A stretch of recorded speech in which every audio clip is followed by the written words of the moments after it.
जय हिंद एवरीवन। आप पूरे भारत में किसी भी राज्य से हो, अगर आप सिंपल 10 पास हो तो आप सभी साथियों के लिए इंटेलिजेंस ब्यूरो की नई भर्ती निकाल दी गई है। आज से इसका ऑनलाइन भी चालू हो गया है और ये भर्ती सिंपल 10 पास से है। मेरे भाई ये भर्ती काफ़ी साल बाद आई है। इस भर्ती के बारे में सारी चीज़ें मैं आप लोगों को बता रहा हूँ और टोटल 4,987 वैकेंसी रहने वाला है।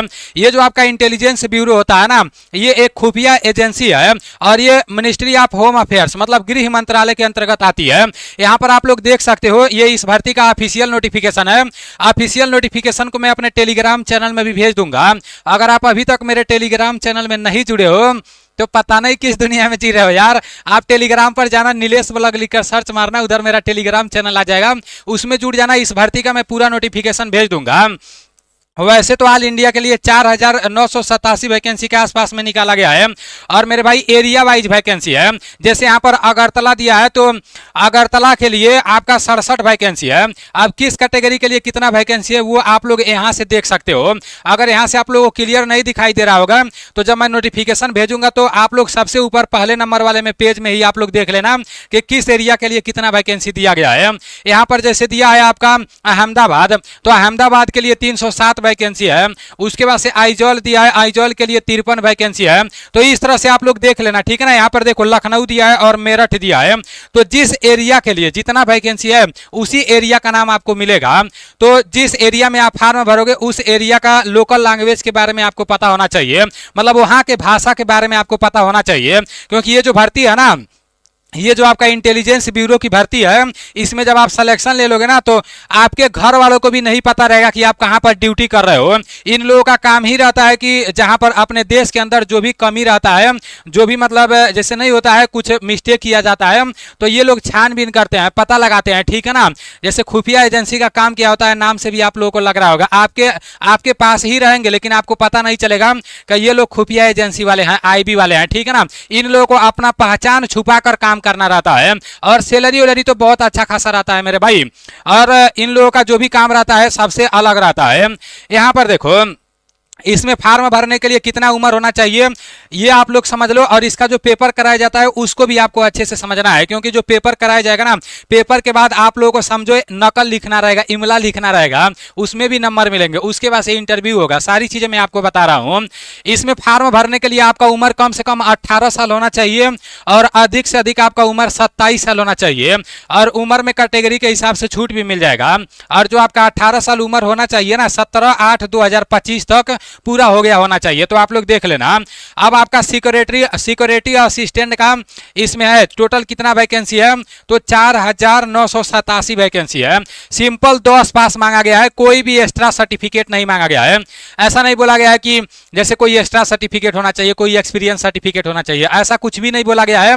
लेकिन मेरे भाई यहाँ पर बोला गया है कि नॉलेज ऑफ लोकल लैंग्वेज है, मतलब जिस एरिया के लिए आप फॉर्म भरोगे तो उस एरिया का जो भी भाषा है वो आपको अच्छे तरीके से पता होना चाहिए। क्योंकि वहां आपका जब ड्यूटी लगेगा, आपका काम ही है कि लोगों के बीच में रहना, उन जैसे लोगों के बीच में रहना और अपना काम करना, ठीक है ना। जहां भी गलती होगा उसको पकड़ना। जब आपको भाषा पता रहेगा तभी ना आप पकड़ोगे, तभी ना आप काम कर पाओगे। तो इसमें भाषा का बहुत ज्यादा मायने है। जिस एरिया के लिए फार्म भरोगे तो वहाँ का भाषा पता होना चाहिए और सिंपल 10 पास होना चाहिए। और मेरे भाई किस कैटेगरी के लिए कितना वैकेंसी है, तो ऑल इंडिया के लिए जनरल कैटेगरी के लिए 2471 वैकेंसी है। ओबीसी कैटेगरी के लिए 1015 के आसपास में वैकेंसी है। एससी कैटेगरी के लिए 574 के वैकेंसी है। और यहाँ पर दिया है एसटी कैटेगरी तो 426 वैकेंसी है। ईडब्ल्यूएस कैटेगरी के लिए 501 वैकेंसी है, ठीक है ना। तो ये आप लोग को अच्छे से पता चल गया। अब मेरे भाई इसके सिलेक्शन प्रोसेस के बारे में अच्छे से समझ लो।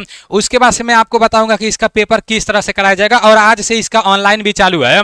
आप जहां ऑनलाइन होता है वहां पर जाना और आईबी के ऑफिशियल वेबसाइट से ऑनलाइन करा देना, नहीं तो वो तो अब सरकारी रिजल्ट पर भी दिखाएगा।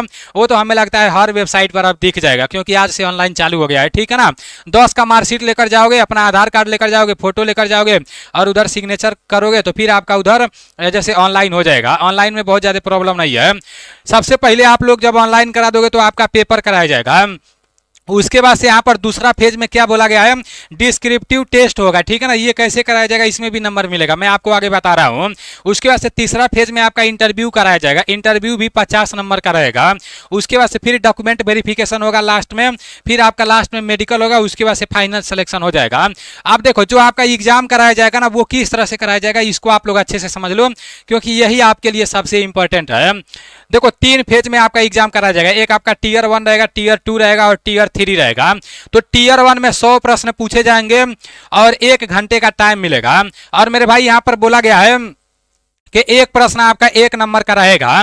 यहाँ पर बताया जा रहा है कि जनरल अवेयरनेस मतलब जीके से कुछ प्रश्न पूछे जाएंगे, उसके बाद से क्वांटिटी एप्टीट्यूड से प्रश्न पूछे जाएंगे और उसके बाद से आपके रीजनिंग से प्रश्न पूछे जाएंगे।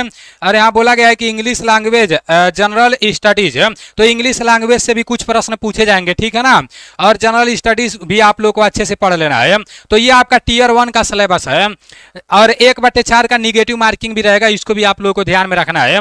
उसके बाद से फिर आप लोगों का जो मैं आप लोगों को बताया हूँ ना, नकल जो इमला बताया हूं ना लिखने के लिए, तो वो कुछ हिंदी में कुछ वर्ड रहेगा, 500 वर्ड यहां पर बोला जा रहा है, तो उसको आपको इंग्लिश में लिखना रहेगा। तो यही सबके लिए हमें लगता है टॉप होगा, जो इंग्लिश वाला है, जो लोग इंग्लिश मीडियम से पढ़े होंगे उन लोगों के लिए तो बहुत अच्छा है, और उन लोगों को तो एकदम भरना ही चाहिए, क्योंकि ये भर्ती शायद 2023 के बाद आई है, ठीक है ना। 2022 में आई थी बहुत कम वैकेंसी, शायद 2023 में भी बहुत कम वैकेंसी आया था, लेकिन इस साल सबसे ज्यादा वैकेंसी आया है, ठीक है ना।